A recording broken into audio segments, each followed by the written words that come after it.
Buenos días, sean todos bienvenidos mis hermanos y amigos que nos están visitando hoy. Vamos a continuar en esta mañana con nuestro estudio, con nuestra lectura del libro de los Efesios.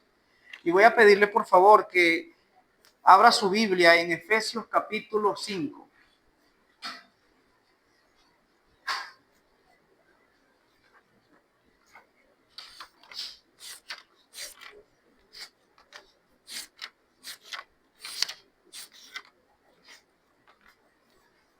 Efesios capítulo 5 es parte de la segunda sección de este libro. Como lo hemos compartido anteriormente en otras ocasiones, el libro de los Efesios está dividido en dos partes.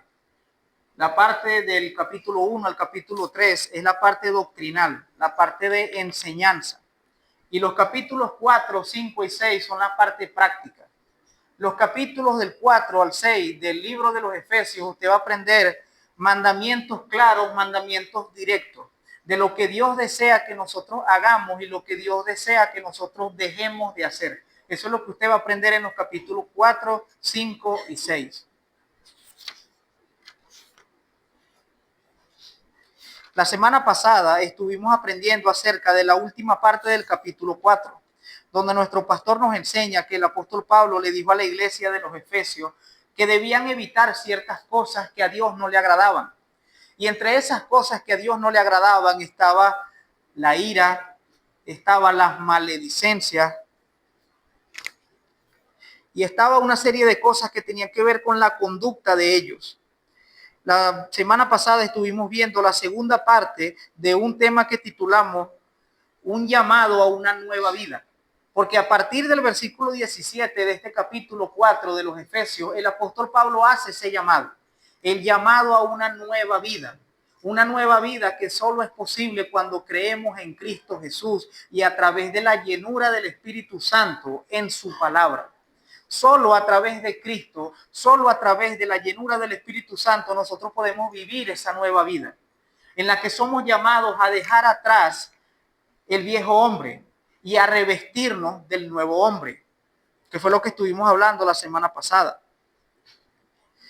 Y le voy a pedir que volvamos a leer a partir del versículo 25 de Efesios 4 para que entremos en contexto con el tema de hoy. Notemos que a partir del versículo 25 de Efesios 4 dice lo siguiente: por lo cual, desechando la mentira, hablad verdad cada uno con su prójimo, porque somos miembros los unos de los otros. Airaos, pero no pequéis, no se ponga el sol sobre vuestro enojo, ni deis lugar al diablo. El que hurtaba, ya no hurte más, sino que trabaje, haciendo con sus manos lo que es bueno, para que tenga que compartir con el que padece necesidad. Ninguna palabra corrompida salga de vuestra boca, sino la que es buena para edificación según la necesidad, a fin de dar gracia a los oyentes. Y no contristéis al Espíritu Santo de Dios, en el cual fuiste sellados para el día de la redención. Quítense de vosotros toda amargura, enojo, ira, gritería y maledicencia y toda malicia. Antes bien, sé benignos unos con otros, misericordiosos, perdonándoos unos a otros, como también Dios os perdonó a vosotros en Cristo. En esta última sección del capítulo 4, el apóstol Pablo es bastante directo. Habla de dejar ciertas cosas, la mentira, el robo y la ira. Y habla de cambiar todo eso por actitudes y por acciones que a Dios sí le agradan, que es decir la verdad, perdonarse unos a otros y andar en amor los unos con los otros. Y nota que el capítulo cierra diciendo: antes bien, sé benigno los unos con los otros. Y la palabra benigno significa una persona buena. Y ciertamente la Biblia dice que no hay ninguno bueno plenamente, pero cuando nos llama a ser benignos los unos con los otros, nos está llamando la Biblia a hacer buenas obras los unos por los otros. Y así cierra el capítulo 4. Hagan buenas obras los unos por los otros, sean misericordiosos, perdonándose unos a otros, como también Dios os perdonó a vosotros en Cristo. Y luego de cerrar con eso, de que seamos buenos unos con los otros, de que nos perdonemos unos a otros, comienza el capítulo 5 diciendo lo siguiente: sed pues imitadores de Dios como hijos amados. Y quise que leyéramos los versículos anteriores porque nos ayuda a entrar en contexto. En el capítulo 4 el apóstol Pablo está describiendo lo que es ser un imitador de Dios. Y en este capítulo 5 él va a complementar esto, lo que significa ser un imitador de Dios como un hijo amado. El tema de hoy tiene por título Marcas de una nueva vida en Cristo. Marcas de una nueva vida en Cristo. En el capítulo 4, como bien lo hemos mencionado, somos llamados a vivir una nueva vida. Y en el capítulo 5 hay una descripción de cómo es esa nueva vida, cómo luce una nueva vida o cómo debería lucir una nueva vida en Cristo Jesús. Porque, hermano, el libro de los Efesios en esta segunda parte debe enseñarnos a nosotros esto. La vida cristiana no se trata solamente de conocer la doctrina sana. La vida cristiana se trata de que tú y yo vivamos la doctrina sana. En los primeros 3 capítulos el apóstol Pablo enseña doctrina. ¿Quién es Cristo? ¿Quién es la iglesia? ¿Quién es el pueblo de Dios? Que fuimos predestinados. Todas esas cosas las enseña en los primeros 3 capítulos. Pero ahora a partir del capítulo 4 nos llama a la acción. Porque no basta con solamente conocer las doctrinas de Cristo. Somos llamados a vivirlas, a ponerlas en práctica, a que nuestra vida testifique la fe que nosotros decimos tener. Y por eso es que comienza dando ese llamado a la nueva vida en el capítulo 4. Y en este capítulo 5 vamos a ver marcas de una nueva vida en Cristo Jesús. Y vamos a estar viendo 3 marcas de una vida cristiana. Esas 3 marcas son las siguientes. Número 1, un amor basado en la obra de Cristo, que es lo que vamos a ver en los versículos 1 y 2. Un amor basado en la obra de Cristo. Esa es la marca principal en la vida cristiana. Eso es lo que testifica ante el mundo que tú realmente has conocido a Cristo. Un amor basado en la obra de Cristo. Porque nota lo que dice el versículo 1. Sé pues imitadores de Dios como hijos amados. Y este versículo puede llevarte a pensar, ¿cómo hago yo para imitar a Dios? Si en la iglesia se me ha enseñado que Dios es todopoderoso, yo no soy todopoderoso. Dios es soberano, yo no soy soberano. Dios está en todas partes y yo no estoy en todas partes. Entonces, ¿cómo yo imito a Dios? Y el versículo 2 nos da la respuesta. Y andad en amor como también Cristo nos amó y se entregó a sí mismo por nosotros a Dios como ofrenda y sacrificio de olor fragante. Como cuando la Biblia te dice que imitemos a Dios, no se está refiriendo a las cosas sobrenaturales. Hay personas que lo han entendido de esa manera. Bueno, la Biblia dice que yo imite a Dios, entonces yo quiero hacer milagros. Yo quiero sanar personas. Yo quiero hablar en lenguas desconocidas. Yo quiero hacer cosas que el ser humano común no puede hacer. Pero cuando la Biblia nos llama a nosotros a imitar a Dios, no se está refiriendo a eso. Primeramente, la única forma de imitar a Dios es mirando a Cristo. Eso es algo que deseo que tengamos en nuestros corazones bien arraigados. La única forma de nosotros imitar a Dios es mirando a Cristo. Recuerden que Cristo no fue solamente un profeta. Cristo no fue solamente un hombre que vino al mundo, se portó bien, enseñaba bien. No, la Biblia nos enseña que Cristo es Dios encarnado. Así que la única manera de que tú y yo imitemos a Dios es imitando a Cristo. Es la única manera. No podemos imitar a Dios sin Cristo. Por eso el versículo número 2 nos dice, y andad en amor, como también Cristo nos amó, y se entregó a sí mismo por nosotros a Dios como ofrenda y sacrificio de olor fragante. La Escritura nos llama constantemente a eso. La Escritura nos llama constantemente a que imitemos a Dios. Por ejemplo, en Levítico 11, versículo 45, Dios le dice al pueblo de Israel, ustedes van a ser mi pueblo. Pero luego de decirle, ustedes van a ser mi pueblo, les dice, sed santos porque yo soy santo. Levítico 11, versículo 45. También dice Primera de Pedro 1, del 15 al 16, sed santos en toda vuestra manera de vivir, así como aquel que los llamó es santo. Primera de Pedro, capítulo 1, versículos 15 al 16. La Biblia constantemente nos llama a nosotros a buscar imitar a Dios, a buscar imitar a Cristo, a tener una vida transformada que se asemeje a la vida que Cristo tuvo. Porque mi hermano, permíteme compartirte algo. No existe tal cosa como la salvación sin santificación. No existe tal cosa como que yo soy salvo, pero sigo viviendo como si no fuera salvo. No existe tal cosa. No existe tal cosa como, bueno, yo creo en Cristo, yo amo a Cristo, yo sigo a Cristo, pero no estoy dispuesto a dejar absolutamente nada de mi vida pasada. Porque la Biblia constantemente te llama a eso. La Biblia constantemente te llama a una santidad y la santidad no es por un moralismo. La Biblia te llama a ser santo porque Dios es santo. Porque la Biblia te llama constantemente a que tú trates de imitar a Dios a través de Cristo. Pero noten que el versículo nos dice, andad en amor como también Cristo nos amó y se entregó a sí mismo por nosotros a Dios como ofrenda y sacrificio de olor fragante. En el sentido que Dios quiere que tú lo imites, es en el amor. La manera en la que Dios quiere que tú lo imites es en que tú ames a tu prójimo como Cristo los amó. En que tú manifiestes que tú amas a las personas tal cual como tú has recibido el amor de Cristo. Eso que cantábamos hace un rato, de ese supremo amor, no habla de un amor humano. Ese supremo amor que cantábamos hace un rato era el amor de Cristo por nosotros. El amor de Dios por nosotros. El amor de Dios por toda la humanidad y precisamente y específicamente el amor de Dios por su pueblo. Y en ese sentido es que Dios quiere que tú y yo lo imitemos. Por eso el versículo dice, andad en amor, como también Cristo nos amó. Esa es una marca del cristianismo. Esa es una marca de que tú has nacido de nuevo, que tú aprendes a amar a las personas. Una marca de que tú realmente has conocido a Cristo es que tú aprendes a perdonar. Una marca de que tú has conocido realmente a Cristo es que tú aprendes a tener misericordia de otros, a que tú aprendes a tener gracia con tu prójimo. Pero ese amor, mi hermano, debe ser basado en la obra de Cristo. Si nosotros no basamos el amor en la obra de Cristo, difícilmente vamos a poder amar al prójimo.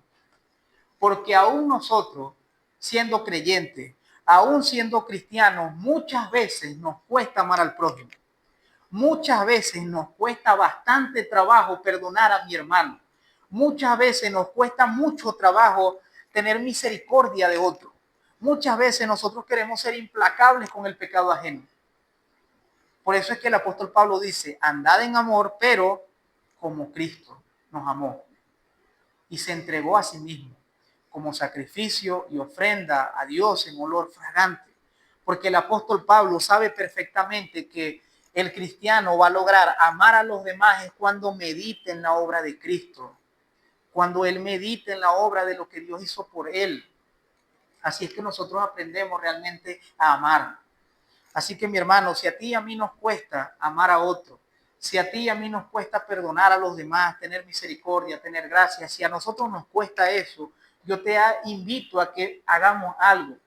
Debemos meditar constantemente en la obra de Cristo. Cuando te cueste perdonar a otro, como a mí también en algún momento me ha costado, por supuesto, cuando nos cueste eso, lo que tú y yo debemos hacer es recordar a Cristo.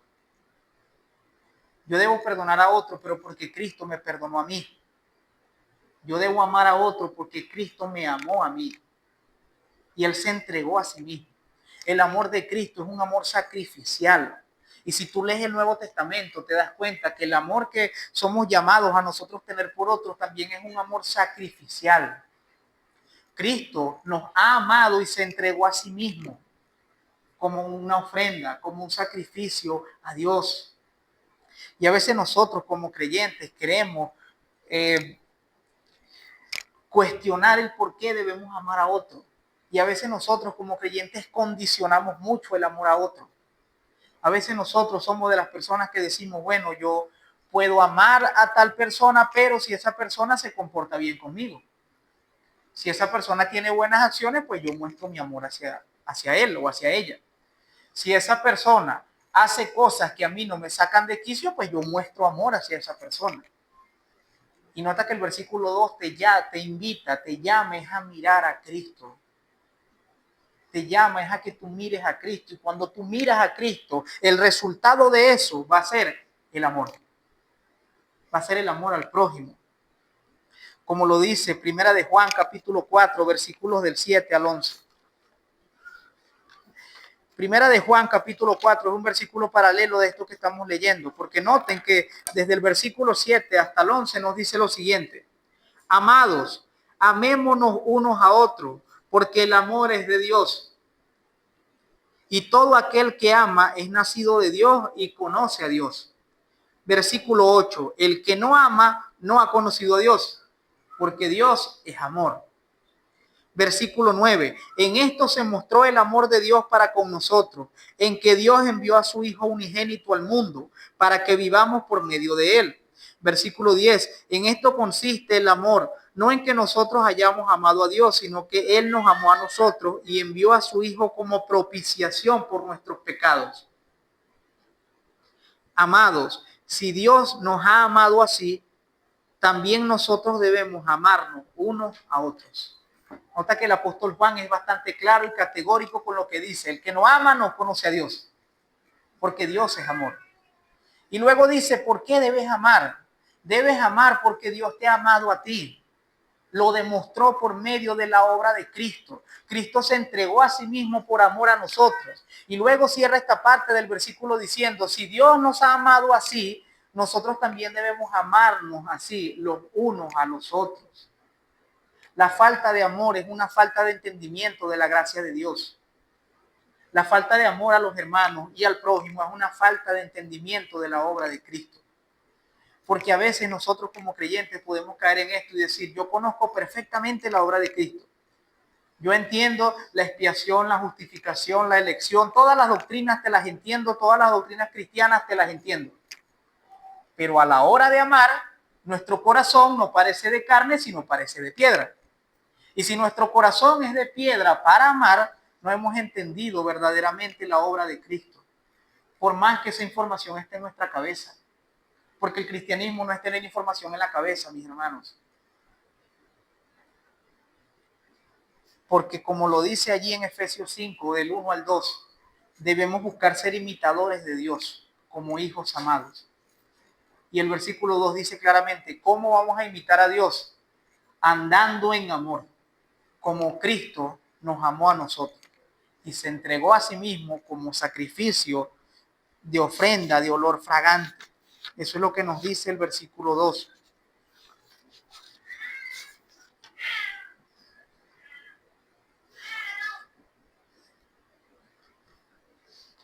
Así que, hermanos, la primera marca que estamos comentando hoy es esa. Una marca de una nueva vida en Cristo es eso.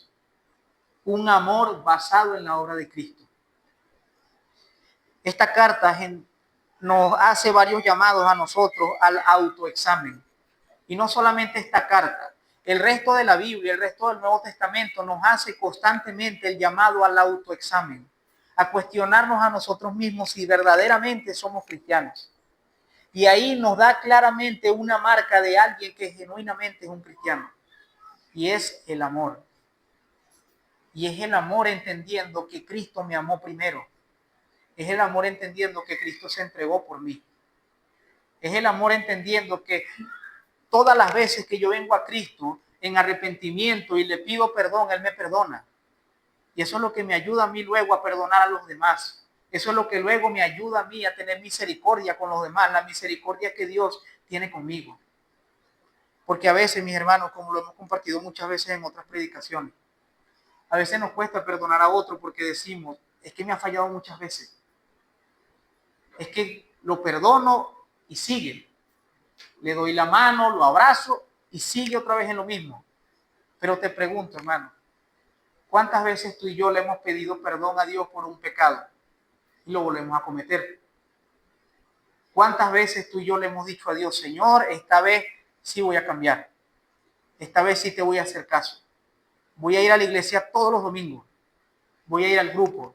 Voy a ir el miércoles al estudio de la iglesia. No voy a perderme nada. Voy a caminar contigo, Señor. Y luego tropezamos.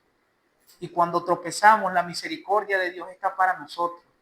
La gracia de Dios infinita nos sigue perdonando y capacitando y levantando. Y esa es nuestra motivación para nosotros luego mostrar ese mismo amor por los demás, luego mostrar amor por otros. Eso es lo que nos motiva a eso. Y otra marca de una nueva vida en Cristo es lo que vamos a ver a partir del versículo 3 y es lo siguiente: rechazar la pecaminosidad incluso en el habla.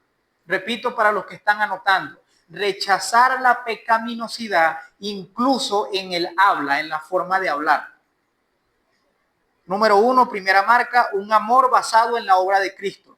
Segunda marca, rechazar la pecaminosidad incluso en el habla. Porque nota lo que dice desde el versículo 3. Pero la fornicación y toda inmundicia o avaricia, ni aun se nombre entre vosotros como conviene a los santos. Ni obscenidades, ni necedades, ni truanería inconveniente, sino antes bien acciones de gracia.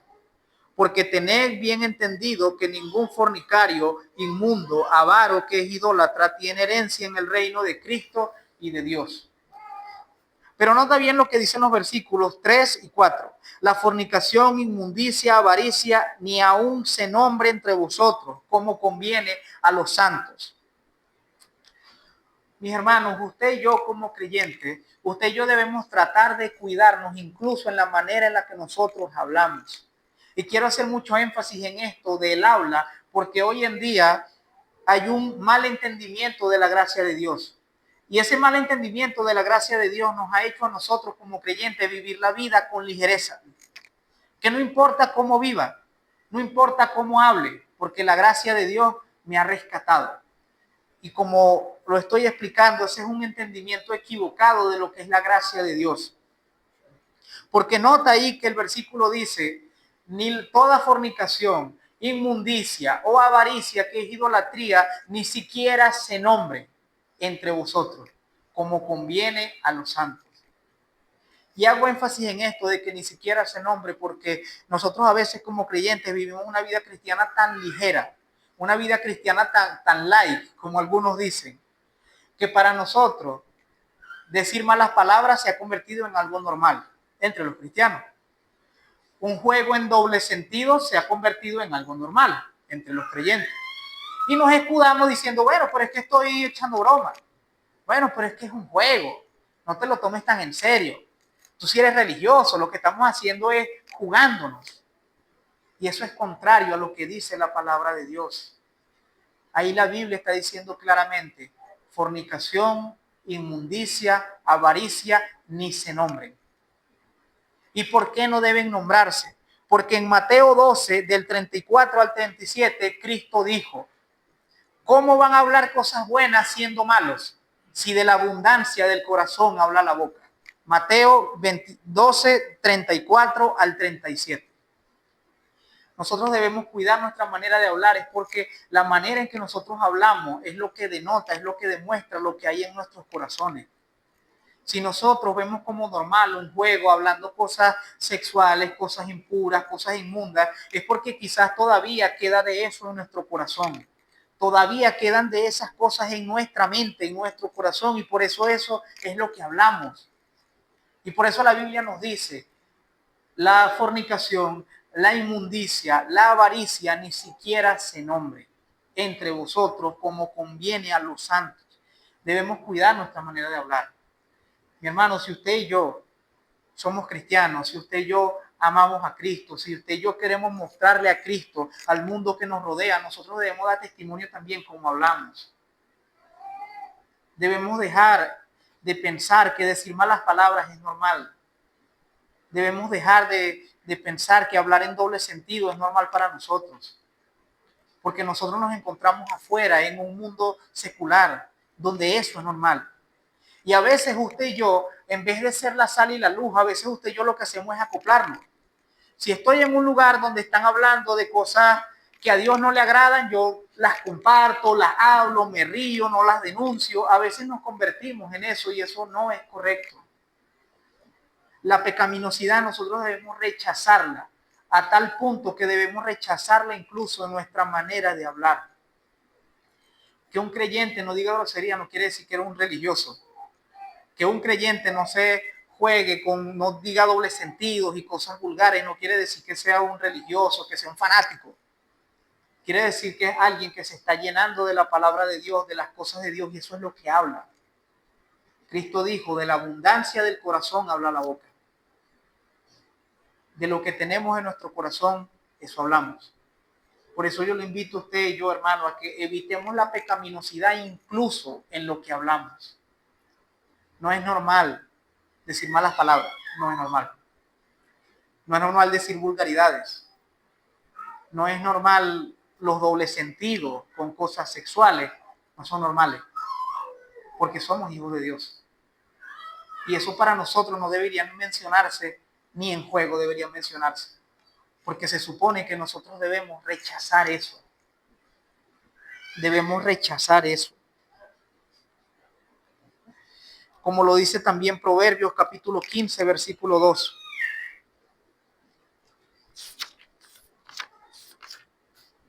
Dice la palabra de Dios en Proverbios 15, versículo 2 lo siguiente. La lengua de los sabios adornará sabiduría, mas la boca de los necios hablará sandeces. En otras versiones dicen necedades. El sabio habla sabiduría y el necio habla necedades. Si usted y yo tenemos como algo normal hablar cosas pecaminosas, es porque no estamos limpiando nuestro corazón de cosas pecaminosas. Nuestros labios hablan lo que hay dentro de nuestro corazón, por eso debemos cuidar lo que nosotros hablamos, las expresiones, todas esas cosas, mi hermano, debemos cuidarlas. El mandamiento ahí en ese versículo es claro. La fornicación, inmundicia o avaricia ni se nombre entre vosotros, como conviene a los santos. Y lógicamente este versículo no está solamente dando a entender que evitemos el habla. Por supuesto que este versículo también está dando a entender que evitemos esas cosas en cuanto a nuestras acciones. Porque cuando el apóstol Pablo está diciendo, ni hablen de eso, lo que él está diciendo es, sean radicales con el pecado. Y usted y yo como hijos de Dios, mi hermano, debemos tratar de hacer eso, ser radicales con el pecado. Es preferible que la gente a tu alrededor te diga fanático, religioso, que te diga lo que quieran. Es preferible eso a que las personas a tu alrededor te digan, para ser cristiano como tú, prefiero no ser nada. Porque la vida que yo llevo es igual a la vida que tú llevas. Yo digo malas palabras y tú también. Yo miento y tú también. Yo vivo una vida sexual desenfrenada y tú también, y tú eres el cristiano. Es preferible que en vez de decir eso te digan religioso, fanático, que te digan esas cosas porque eres radical con el pecado. Eso es lo que el apóstol Pablo está haciendo el llamado cuando dice las cosas malas ni las nombres. Es como si el apóstol Pablo estuviera diciendo todo lo malo, todo lo pecaminoso, apártate de eso completamente. Eso es lo que está diciendo el apóstol Pablo. De todo aquello que no es de Dios, que deshonra a Dios, nosotros debemos alejarnos de una manera radical. Y no me estoy refiriendo a alejarnos de las personas, me estoy refiriendo a alejarnos de las cosas que nos tientan. A alejarnos de aquello que nos puede hacer caer en las cosas malas. Por eso el apóstol Pablo dice, esas cosas ni las nombren. Mi hermano, y estoy haciendo tanto énfasis en esto, es porque, como le comenté anteriormente, el cristianismo, tristemente, no lo digo en manera de señalamiento ni de juicio, pero el cristianismo, tristemente, hoy en día es muy suave. El cristianismo hoy en día es muy tomado a la ligera. Muchas personas piensan que si vengo a la iglesia, oro, estoy con los hermanos, mi vida puede ser un total desastre, pero yo creo en Dios. Y la Biblia no nos llama a eso, mi hermano. Porque la Biblia nos llama a alejarnos de todo aquello que Dios no le agrada. Por eso el apóstol Pablo te dice, las cosas pecaminosas ni las nombres. Aléjate de esas cosas. Y usted y yo debemos tomar ese llamado también para nosotros. Ese no es un llamado solamente para los efesios. Ese es un llamado para todos nosotros los que queremos caminar con Cristo.